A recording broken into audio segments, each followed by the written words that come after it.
We'll preview the NFL's divisional playoff weekend. Robert Littal will be here, founder of Black Sports Online. I got a 4-pack of topics that I want to get into with him. We'll pick the games in Page versus the Prince, what we think of the matchups with the spreads. There is a lot to talk about today on the show, and we begin it with the big story.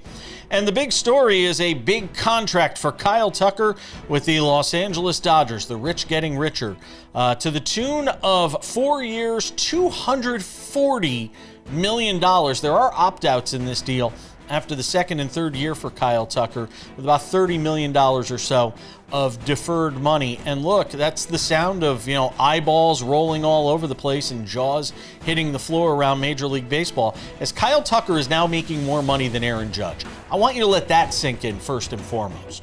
Just think about that. Not first and foremost, but certainly top of mind to me is he's making more than Aaron Judge when he's been injured the last 2 years, which is part of the reason why he only got a 4-year deal, why they gave him opt-outs, because if he performs well through the first couple of years, he might want to try and get more than $60 million a year.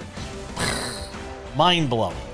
Is this the breaking point for baseball? That's what everybody's asking today. And I think it's a fair question at this point to start wondering whether or not baseball can sustain this. Now, there's going to be, we're going to have David Aardsma on in the show later, former big league reliever and closer, and he's probably going to make the argument on behalf of players that this isn't, a player problem. This is owners' gusto for spending. And that was the argument 30 years ago when we almost went through when we did go through a baseball work stoppage, when we lost a World Series, when players, accused owners of trying to squash salaries and squash the union and get a salary cap. It didn't work 30 years ago, and I don't think it works now. This is the hill that Major League Baseball players are willing to die on, figuratively speaking. The idea of allowing a salary cap into the sport. But after the Dodgers did this, after this team won a World Series last year, one of the most exciting World Series we've had in my lifetime, and I'm 48 years old, I just don't know, how these smaller market teams are going to react to this. Teams like the A's, the Royals, the Rays, there's a number of teams around Major League Baseball. The Rockies, even though they spend a little bit more, there's going to be a number of teams that say, hey, you want to shut the game down, shut the game down. Because there are some teams that will claim they're losing money and that they'll almost make more money with games not being played. There's going to be that tug and pull. I think as much as this is a fight amongst owners, it is not going to be a fight as much amongst players. Because I think they are very coordinated and very together on the idea that they don't want a salary cap. They are the only sport that doesn't have it. And I think there is a real aggressive posture from players. This is the one spot they don't go. Remember when Rob Manfred walked into a Phillies locker room last year, and I think it was Bryce Harper that basically tried to shout him out of the locker room and said, get the F out of here. I mean, this is how contentious of an issue this is between players and owners. But the Dodgers, I think, are daring it to happen. They're saying, okay, we're going to keep playing within the rules. Yeah, we'll pay your luxury tax. We don't care. We're making $1 zillion with Ohtani on this team. They can do things that other teams simply can't do. We'll see how it all plays out. Big story number 2. We touched on it yesterday, but I wanted to get into a little bit more today. And it's the latest sports betting controversy that has engulfed the sports world. And that is this one with men's college basketball. A scheme that started, in terms of fixing games in China, made its way over to the U.S. And in the process now, has a lot of us questioning, and it has to make you question even more so, what you're watching on a night-in, night-out basis. No, I don't think it impacts Duke versus North Carolina versus UConn versus St. John's, but there's lines on games that don't involve those teams. There's lines on these mid-majors and these smaller conferences that you're not watching on ESPN or Fox Sports or even CBS Sports Network every night or True TV or whoever the hell's carrying college basketball on a night-in, night-out basis. There are games that clearly, because you're talking about less NIL money, you're talking about less in terms of the amount of money that can get into these players' pockets vis-a-vis playing college basketball. They're looking at these larger schools that are handing out huge paychecks to players and saying, well, we got to get ours. And you find players that are susceptible to fixing games. And maybe it's not fixing the outcome of the game. Maybe it's fixing a prop bet. Maybe it's fixing a first half wager. Saying, hey, you got to lose by 7.5, and they make sure to lose by 10. But hey, you could try in the second half and do whatever it is you do, and players making money as a result of that. And who knows how many times it's happened. And the biggest question still remains this for me. And it's the one that nobody can answer. While advocates of sports betting legalization will say, look, see, the system's working.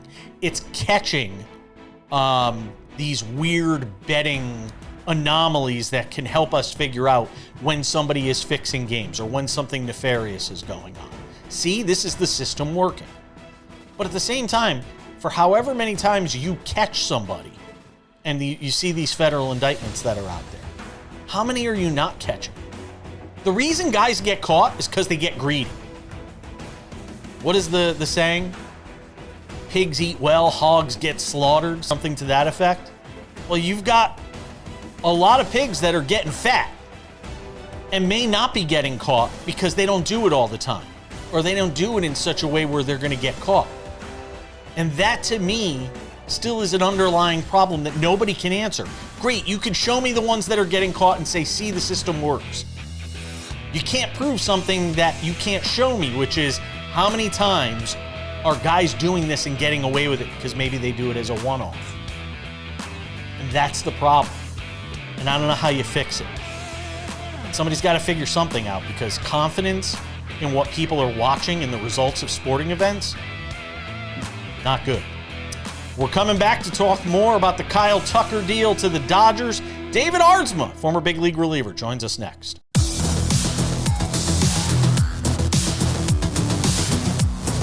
Welcome back inside the SportsWrap studios in Las Vegas. West Coast, best coast. Love that desert air.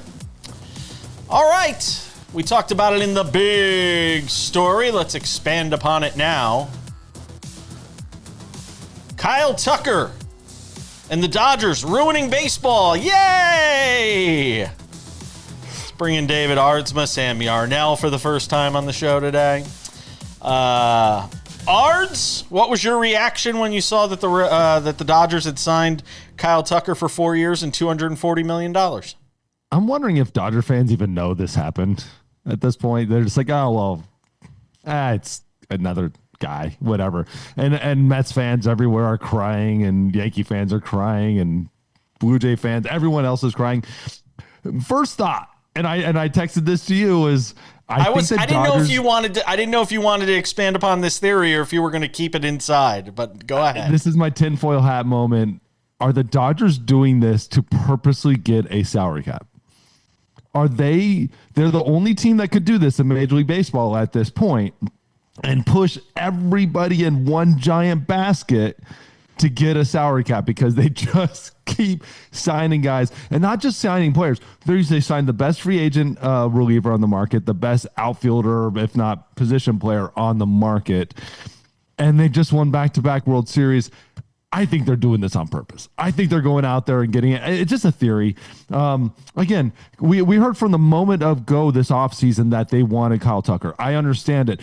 And they've found a way financially to be able to pay for it. And they've figured out the thing. This is the Yankees in the 90s and 2000s, early 2000s, but they are building winners with it. Where the Yankees, when they really went out and got crazy with the free agents, they didn't necessarily have the winners on the back end.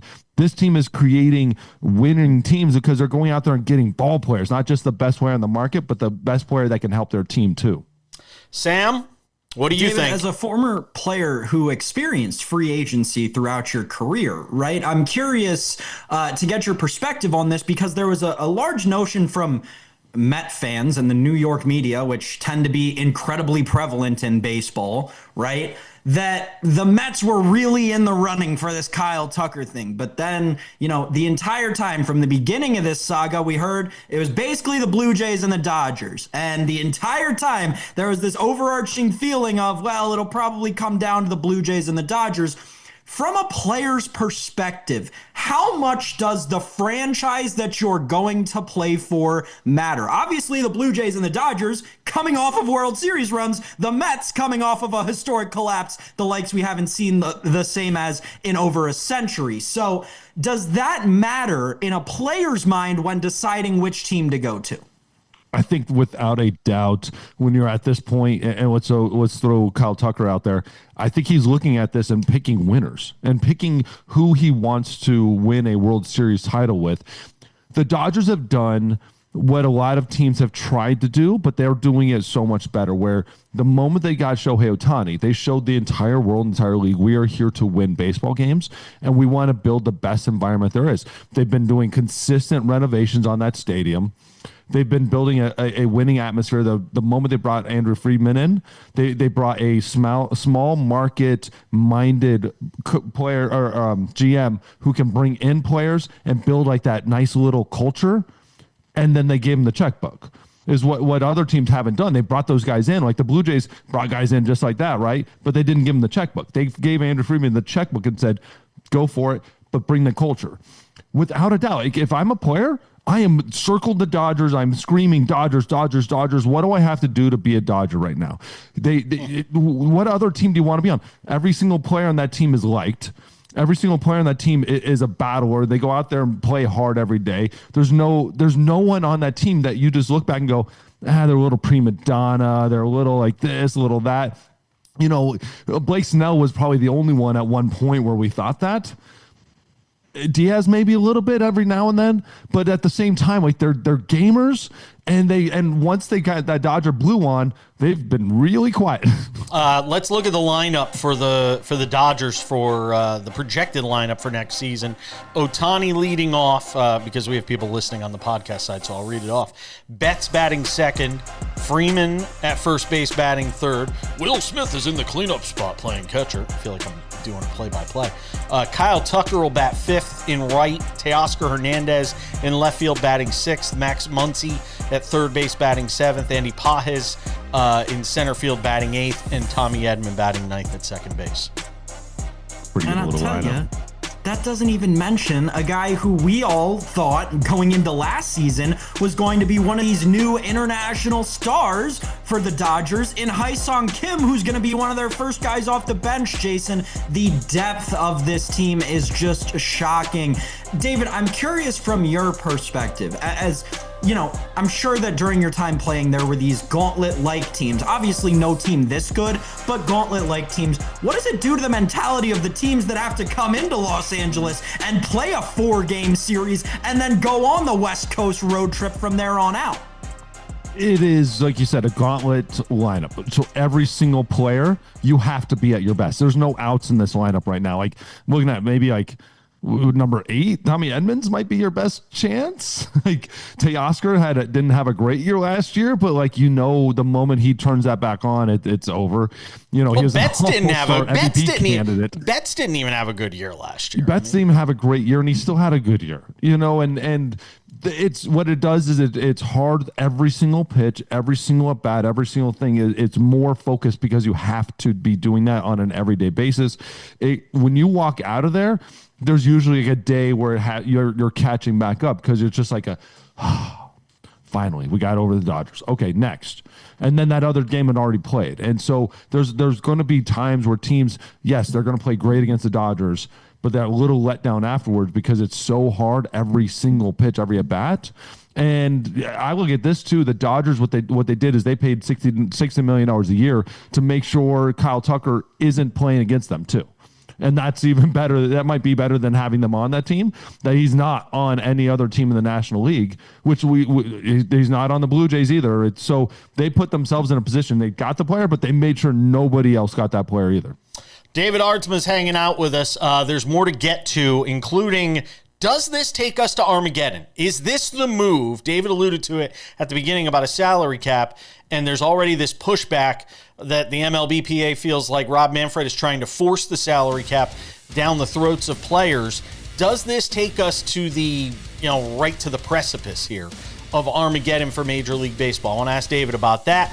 There's other baseball offseason moves that have happened, and there's at least another big one still to come with Bo Bichette. The Phillies, maybe? We'll ask David about that as well. As we continue on this Friday edition of Sports Wrap, don't go anywhere. Lots more hot stove talk next.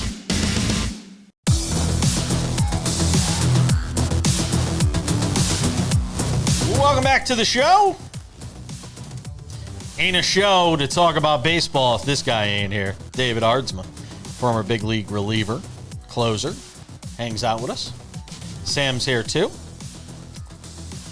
My OCD requires that I play with the baseball at least a little bit during these segments. David's got one too. There we go. 2. Sam got a baseball? No, they're all autographed. Just grab one of them. Open it up. It's fine. By the way, I said to Sam, do you like my new addition? He didn't know what it was because it's hard to see in the upper right-hand corner. My Mark McGwire game-used autograph baseball. Ooh, that's cool. Yeah. And it's in green ink, which is cool because it's the A's. All right, does this take us to the brink of baseball Armageddon, David Aardsma? Will this be the last full season of baseball, and then we get a work stoppage that knocks out some games in 27? Like, is this finally the time where owners and Rob Manfred and his final FU to the commissioner's seat get themselves a salary cap? Yes or no? No. It doesn't matter what public opinion is. It doesn't matter. So if I'm a player if I'm sitting there in the union, I'm in these meetings, I'm going, okay, Kyle Tucker just signed the second best deal in Major League Baseball history. Awesome. Hey, the union's job is to make sure the owners just don't keep messing up. The owners are messing up. That's the union's job, is just to keep everything flowing and keep money in everybody's pockets. The owners have all these different pockets of people. The union's job is to help them get those guys coordinated together and in one direction. The Dodgers going out there and signing this helps the players, hurts the owners, but it's the owner's fault they're doing it. They're not stopping it. They're allowing it by signing it. Like, no one else the richest team in baseball didn't step up and actually sign this player. Hold on. If you say that, then the players could say collusion. You're going to get agents that step in and say you're colluding to tamp down salaries. So which is it? But that is salary cap. Salary cap is collusion, right? Collusion could be this. I mean, again, this is a tinfoil hat-ish issue, but in all reality, this isn't a player issue. This is the owner's issue. The owners are constantly going down this road, and one owner is stepping forward and signing players. The players don't care. The players want this to keep happening. They want players to be signing, making more money. I do think there's a deferral issue. I think there's some other issues to deal with, but this isn't a player issue, and the players are going to sit back and just cross their arms and go, I don't care what public opinion is. Major League Baseball in the last 25 years has had more World Series champions and more different champions than every other sport. They've had more than the NFL, who has a salary cap, more than the NBA, who has a salary cap, more than the NHL, who has a salary cap. They're the only ones without it, and they've had more separate champions in the last 25 years. One team all of a sudden didn't just change this. Sam, David is hyperventilating. Go ahead. Salary cap 100% is the Major League Baseball playoffs. The Major League Baseball postseason is widely regarded, and I think you'll agree, as the biggest gauntlet in professional sports, even more so than the National Hockey League playoffs, which is widely regarded as the second biggest. The Major League Baseball playoffs, because of its very structure, especially in this modern era where we're letting in extra wild card teams, is quite literally designed more so than any other playoffs except maybe the NBA to have different champions and have different people get into the dance, so as it's called. But I think, David, the qualm that is developed is not with the one owner who's willing to pay more than 6 or 7 others. There's no qualm, or I don't think there's a just qualm between those, top 8 teams in the league, which are generally the richest by ownership group. It's with the other 22 who are essentially being phased out of these contract discussions. And as much as people don't want to admit it, this has been going on for a very long time. You can draw back a decade at this point where small market teams raise stars and have those stars bought out from under their feet because larger market teams have the capital to do so. I think that there is a beauty and a salary cap in other sports where you see smaller market teams being competitive, i.e. the dynastic run in the NBA that was most recent with the Golden State Warriors is a smaller market team compared to their down the road neighbors in Los Angeles who were floundering at the time. I think that is what people who are rooting for a salary cap in baseball want, is more competition amongst these smaller markets. David? People look at NBA and NFL and think these small market teams are small market teams. They're not small market teams. That's not how that actually works, because the entire league shares revenue. They're all exactly the same. There is no difference. And you have a salary cap, so there's no difference. So every team is actually handcuffed, but yet you have less champions. You have less teams going on and playing in the playoffs. You have less teams. And everyone wants to argue about the small market, large market. Like when Tampa Bay went on a legit run where they were World Series contenders every year. They never left the top 20, the bottom 5 in salary.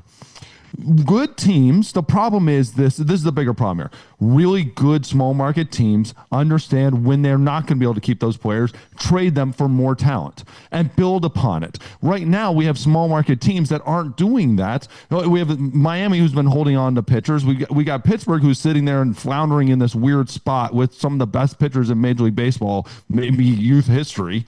And they're holding on to these players and constantly floundering at this area. While Cleveland, who's got the third worst salary, and Tampa is second worst, are still consistently winners. And those are the bottom 3, bottom 4. The NFL, the bottom 5, has never left the bottom 5. They're constantly there. NBA is same thing. NHL, same thing. You're getting less champions in leagues that are supposed to be, they're constantly telling you there's more champions. There's not. It's actually less. By the way, the Diamondbacks traded for Nolan Arenado. Don't forget that in that NL West. Great move for the Diamondbacks. Sorry. Take a chance on the dude. If he has anything, even a medium year, it'll be a great move. Could the Cubs be the Dodgers of the NL Central? If they would have signed Kyle Tucker. Well, they got Bregman. If they go out, they have just as much money. They have just as much marketability. They have everything. They just aren't doing it. Bo Bichette. Blue Jays. You think he winds up back in Toronto, huh? Absolutely. I think right now this is the biggest motivator for them. He is a marketing force there. They've been pushing him since the moment he walked up there. He's one of those guys. Him and Vladdy are the only two they can't lose. I think just from a hometown team, they want him. Cody Bellinger, Yankees or Mets? Yankees. Your lips to my ears. Just keep running with it. Unless they finally start spending some money again in New York if they want to. Who's there's left to spend on? There's nobody left for the Yankees to spend on. They've lost everybody. Oh, don't even get me started. They've lost everybody, and that's the thing. This was the Yankees. The Dodgers were the Yankees of the early 2000s, and we were all yelling about a salary cap then. Now we want a salary cap now. All right, I gotta go. We're gonna talk NFL next.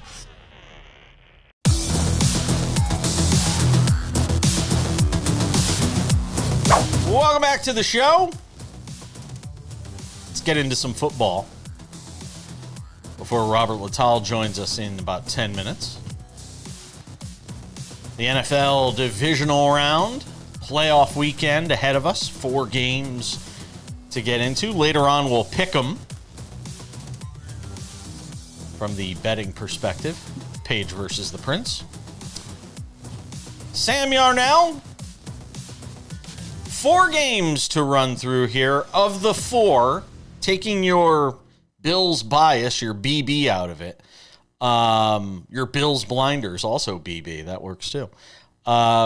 Give me the one game. If you could only watch one game this weekend, which one are you watching? No, there's no way. There's no way that you can pick one. There's not one game that's going to be better than the other 3.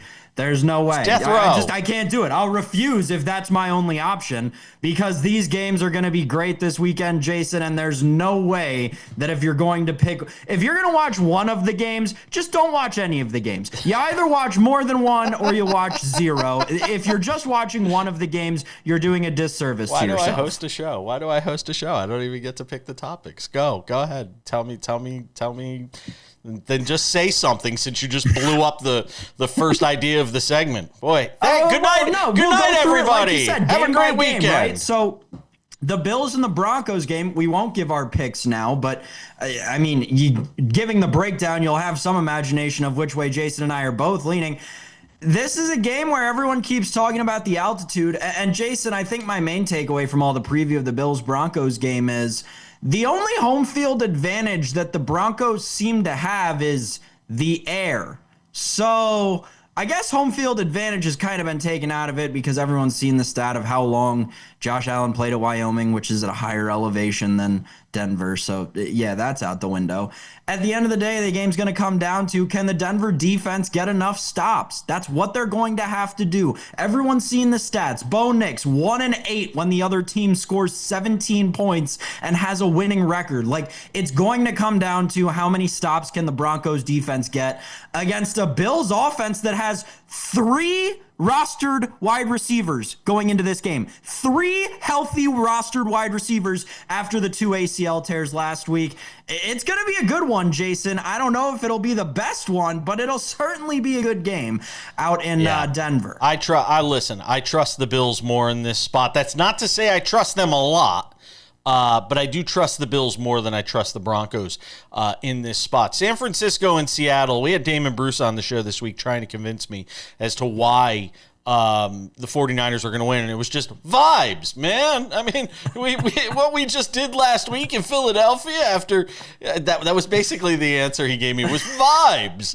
Don't bet your paycheck on vibes is the best advice I could give you. I'm rooting for San Francisco. I think it's a great story what they've done. I think it's Kyle Shanahan's best coaching job, but they're going to be up against it. They got pistol whipped at home by Seattle in the final week of the season with a lot on the line.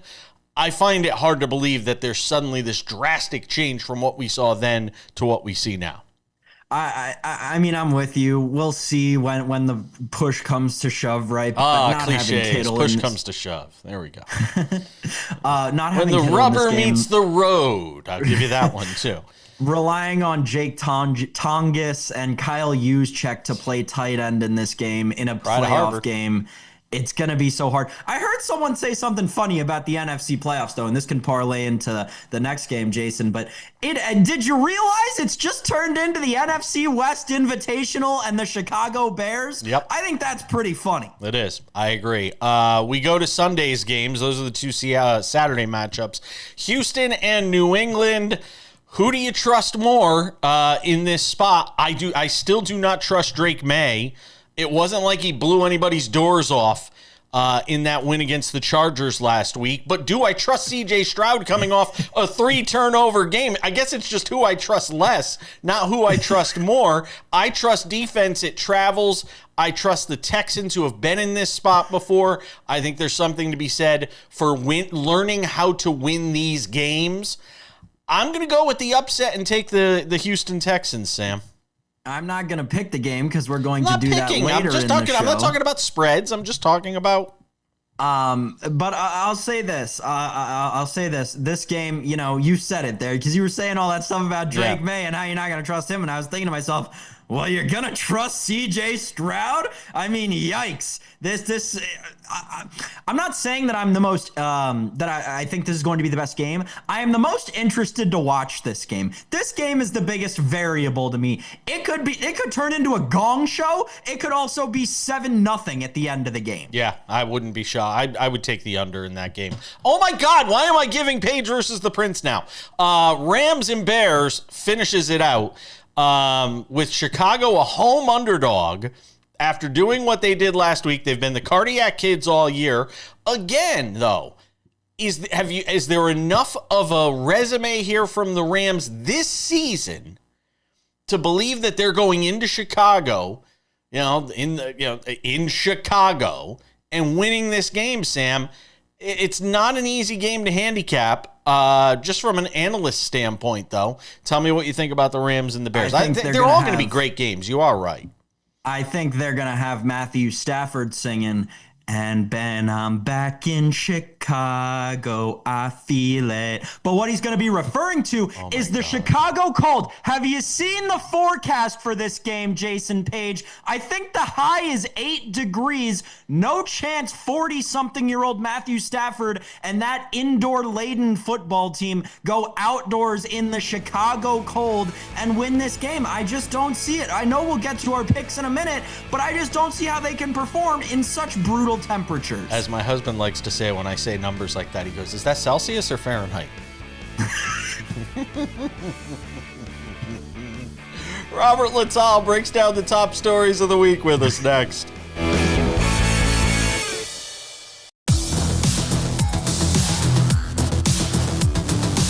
Welcome back to the show on this Friday, and if it is a Friday, it can only mean one thing. This guy's here.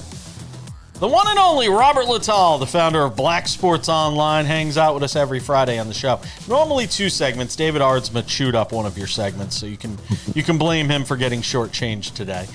But we had to get into the Kyle Tucker stuff with him. And I want to get into the Kyle Tucker signing with you. What was your reaction when you saw that the Dodgers gave him the bag and continue to break baseball? I wish I had that much money. You know what my first thought was? Honestly, does baseball need a salary cap? I really, I was kind of on the player side because I feel like you should always get, what you're worth. And it doesn't always work out. It has worked out for the Yankees for a very long time, but I think it at least has to be, considered, especially when they do those contracts where the guys don't get paid until 2040. I think there has to be some sort of guardrails for stuff like that. I think, but to me, it's the Players Association's red line that they'll never cross. And if that's the case, we're looking at Armageddon. We're looking at work stoppage. We're looking at midnight. We're looking at it all over again because that's what the owners wanted, 30 years ago, and they couldn't get it. I don't know why they think why they think players are going to change their mind now. I don't know how far you're going to go. You're going to have $100 million player in 4 or 5 years. Yes, you will. You absolutely will. It's odd to me because baseball doesn't have the TV contracts like the NFL. Nope. Not like the, I know they play more games, so there is more money involved. But man, it just seems like they're paying a lot, and they're not even trying to form systems and things like that. It feels like there's going to be a breaking point at some point. Wild card weekend saw some fantastic football. I think the divisional round is going to be just as good. If I give you one game that intrigues you the most, which one is it? Buffalo and the Broncos. Buffalo, kind of limping in, but this really seems like Josh Allen. This is a good shot for him, man. He doesn't have to go through a gauntlet of what I would call Hall of Fame great quarterbacks and everything, but they're hurting, man. They only got 3 receivers left. If he can do this, I've always been hesitant to put him a little above Lamar Jackson, at least in the overall sense. He's definitely played better in the playoffs. But I think he would be considered the best quarterback in the NFL if he can get to the Super Bowl. He's going to go through some things though this weekend. They're going to bring everybody. That's going to be a tough chore for him coming up, obviously, this weekend. Let me go to Jordan Addison, because it seems like you had some fun talking about Jordan Addison this week. So apparently he went into a noodle shop, and he went into the noodle bar, and he didn't want to leave. And somehow this winds up with him in jail? Explain. Yeah, I think if you look at the mugshot, you don't have to, have a master's degree in psychology or anything. There was a couple of beverages or other things had before he got to that noodle shop. And it just looked like he just was out of it. And, I think they took him to jail more for his safety than thinking he's gonna do any harm to anybody. But hey, when you do that thing, you want some noodles at 4 a.m. when you've had certain nights in a casino. I know I have. There's a part of me that almost wants to get arrested to have a mugshot. Like, I want to know what it's like. I want to know what it's like to have a mug shot. I've been arrested for not having tags on my car, so I'm sure there's a mug shot of me out there. When in my early 20s, I had a mug my shot. face was much skinnier. I mean, they I guess they did they fingerprinted me for my little traffic run-in that I had. Okay, so you got a little fingerprint. Maybe a decade ago. You would file, but as long as they don't got your DNA, you can take somebody out there, never find you. I hope not. Last but not least, I wanted to give you the last word of the week. And the last word, hopefully, ever on this Lynn Jones story. Jacksonville Free Press, her question to Liam Cohen, which went viral, thanks to Adam Schefter, who put it out there, where it wasn't even a question. It was just basically, blowing sunshine up, as you know what, after losing to the Bills last weekend. I wanted to get your opinion. Everybody has had their say on this. Now that we've sort of had several days to marinate in it, give me your thoughts in the last couple of minutes. Well, here. two things. I like the way Adam tweeted it and then never came back to it ever again. That was pretty funny. Just poked the hornet's nest. He just caused poked the all the hornet's controversy. nest. Yeah. The second thing is I want people to understand that, uplifting is not inappropriate. I heard that word a lot. It was inappropriate. I think uplifting is not inappropriate. I think that's a one-off. I don't think you see that a lot going forward. It was just something that happened in the moment. And I think the last thing, I think journalists had to look in the mirror.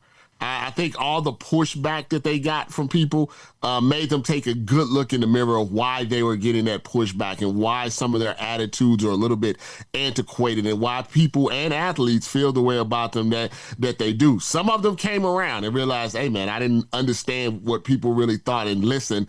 Others took a hard line. But for me, I think some dug in deeper. It felt like some dug in deeper. Some dug in deeper. But I think it's one of those things where, I think we've lost a lot of kindness in humanity. And we've lost the ability to understand that sometimes people just do things because they feel it's the right thing to do. And we should do, more, of that. So I hope going forward that is a kind of a lesson, for everybody. And also to remember, we have one of the best jobs in the world. We're covering sports.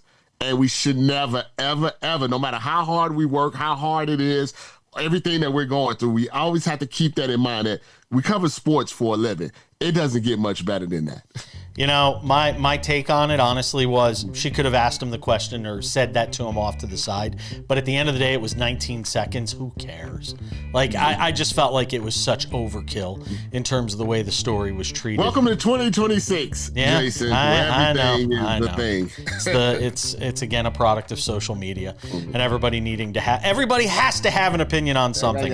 Robert Littal, the founder of Black Sports Online, he gives us his opinions every Friday on the show. I appreciate you, my friend. Have a great weekend. My opinions are the only one that matters, Jason.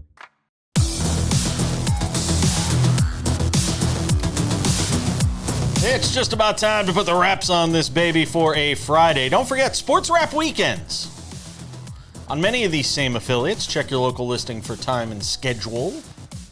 The best of the conversations we had throughout the week, but we actually have a little special one for you this week. Derek Stevens, CEO of Circa Casinos Sportsbook, will be my guest, special guest on the weekend edition of SportsWrap. We'll also have a conversation with him about Monday's Natty, which we'll talk about with him. We'll have that available on Monday's show. Also, don't forget to check out the SportsWrap with Jason Page podcast, available wherever you get your podcasts. Monday through Friday, audio-only version of the show. Works great if you're driving to work, on the treadmill, in the shower, whatever you might be doing. Go and check out the SportsWrap with Jason Page podcast. Subscribe to that today. Also, make sure to check out the SportsWrap with Jason Page YouTube channel. That is the place for all things SportsWrap. The podcast is there. The TV version of the show is there. Pro tip, they're there. They're available there before they're available anywhere else. Monday through Friday, go and check out the SportsWrap with Jason Page YouTube channel. SportsWrap shorts are available there too. When news breaks, like Kyle Tucker, boom, go and check out our SportsWrap with Jason Page YouTube channel. We have literally analysis of news as soon as it breaks. You don't have to wait until the TV show every day. Also, Sports Wrap with Jason Page YouTube channel, as I said, has everything you need for this show. Sports Wrap Shorts available on our TikTok, Sports Wrap Jason Page, on our Instagram, you guessed it, Sports Wrap Jason Page. And without any further delay, ladies and gentlemen, on this Friday edition of the show, there's only one thing left to do. It's Friday, and that means it's time for the weekly face-off for sports betting bragging rights. It's Page versus the Prince on the Sports Wrap. What? Okay. Nobody has to know I screwed everything up. Peek behind the curtain. Jason and I have used that drop for this segment for, 2 years now. Yeah. However, for the first time in 700 plus days, 700 shows, Jason Page played the wrong drop, and it was a really cool one. And I thought he was surprising me with a new one that he had made, because it was like an old school businessman saying it's strictly business or something like that. It was great. So maybe we're gonna have to rework the entire segment over the weekend, and next week you'll be watching something else. Okay, fair enough. We've got 4 games to get to, and now we're gonna have to go really fast. Because of my Herm Edwards-like clock management. Doesn't matter. You already gave away half your picks last segment. It's kind of true. The Bills and Broncos is the first game. Up. Denver -1.5, which tells you what the books really think about this game. -118 on the money line, by the way, if you like the Broncos. The Bills going at even money. 46.5 the total, Sam Yarnell. Go. I'm going to take the Bills in this one, Jason. We talked about it earlier. I'll trust Josh Allen at the high elevation. And people forget, we saw basically these exact same 2 teams match up last season in Buffalo, granted, but the Bills whomped them. I think they can handle business, albeit on the road. We're in agreement. There's not much more for me to add to this. I also like the under, though. I like 46.5. I don't think we're getting some crazy gong show here. I will take the Bills plus the 1.5. Niners and Seahawks, Sam Yarnell, with the Seahawks -7. Questions abound about Sam Darnold. Moved that line about a half point. 44.5 the total. Got some news coming across my desk as of Friday morning. The Niners are the most bet side by total wagers, at least at MGM, among all of the games this weekend. They've also got a vast majority of the handle, and that line isn't moving an inch.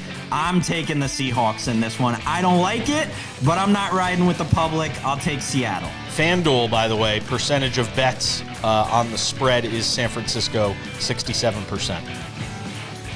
Percentage of the money, 55%.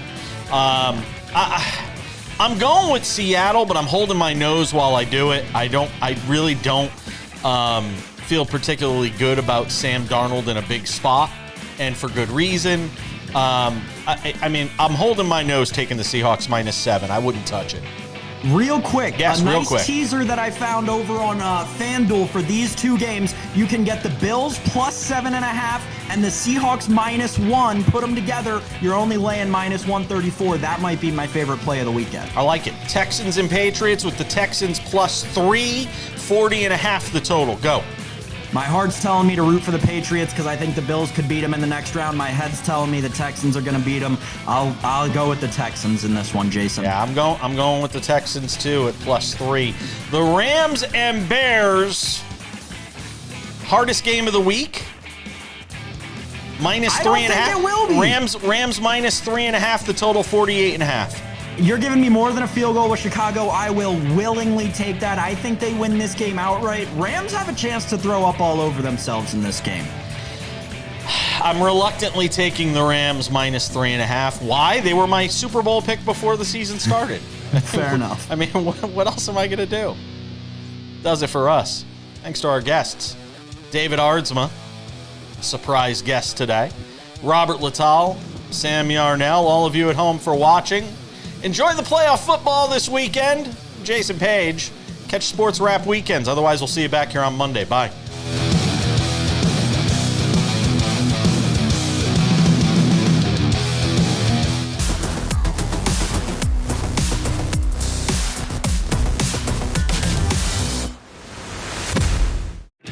I Jason Page. You like what you're watching? Subscribe.